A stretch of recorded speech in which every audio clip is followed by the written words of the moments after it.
This ABC 15 Flash Briefing is sponsored by Sanderson Ford. Straight up.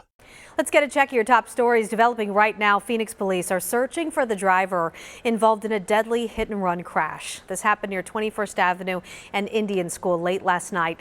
Officers say 42-year-old Lucina Yazzie was crossing mid-block when she was hit. The vehicle involved, a tan Chevy Tahoe, was found, but the driver is still out there. An off-duty Gilbert police officer in the hospital after he was hit by a suspected impaired driver.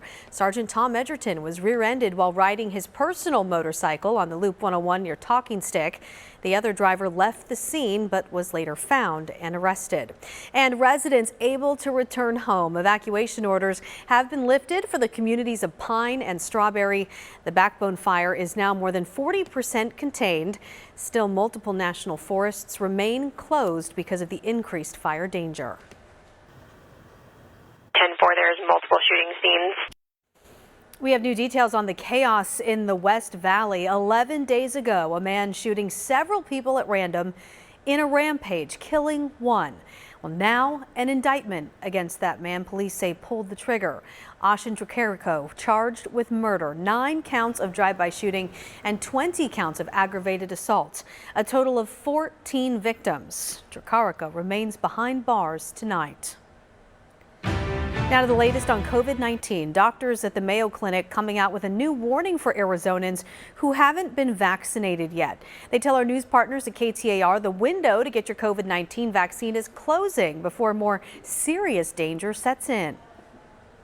As we move toward the fall, I believe that we will be entering the most dangerous period for those that are unvaccinated or choose not to be vaccinated. That warning coming as the Delta variant spreads, already making up 20% of new cases in the country and doubling in cases here in Arizona since just last week, going from 60 to 113. Experts worry the strain could be dominant by fall with increased transmission and a higher risk of serious complications. If you need to get vaccinated, think local because all of Arizona's state-run COVID-19 vaccination clinics are now closed. The Department of Health Services taking to Twitter to thank all those who've worked at the state-run sites for their service to the community as they wrapped up giving out those final doses of the vaccine. Meanwhile, Phoenix Mayor Kate Gallego is raffling off a chance to have lunch with her if you get a COVID vaccine at Grant Park tomorrow. Anyone 12 years and older can get a free vaccine, no appointment needed. That event goes from 4 to 8 p.m. And also happening this week, the First Lady and Second Gentleman will be here in the Valley, encouraging people to get the COVID vaccine. On Wednesday, First Lady Dr. Jill Biden and Second Gentleman Douglas Emhoff will visit a vaccination site in Phoenix.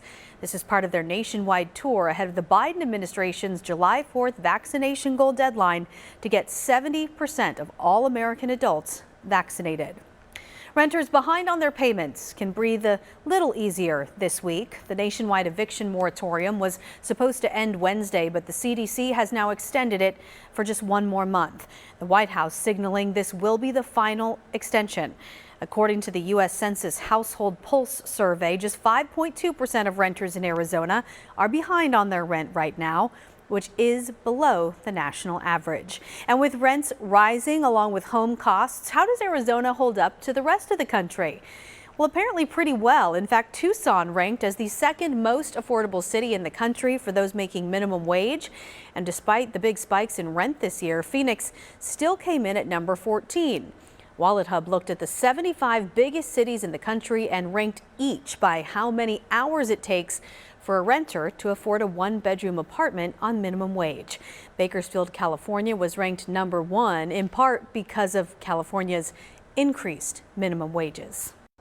The monsoon really kicking into gear this week. I'm Chief Meteorologist Amber Sellens. Another chance for showers and thunderstorms tomorrow. In fact, a better chance tomorrow than what we saw today. And we continue our high pollution advisory for dust throughout the day tomorrow, too. Temperatures will be in the mid-90s by 9 a.m., right around 100 degrees at noon. The best chances for showers and thunderstorms will be in the late afternoon and evening, but there's at least a slight chance we could see some action in the early morning as well. This is Futurecast at 7 a.m. That chance is in there. Then we get another around coming in off the higher terrain in the late afternoon and evening here in the Phoenix metro. And we're going with about a 50-50 shot here for the next few days for more monsoon storms. So we'll keep that chance going through Thursday as temperatures drop a little bit down to 102 Wednesday and Thursday. And storm chances will go down just a bit, but they're still in there through 4th of July weekend with overnight temperatures in the 80s.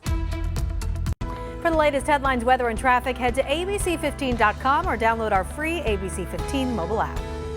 This ABC 15 Flash Briefing is sponsored by Sanderson Ford. Straight up.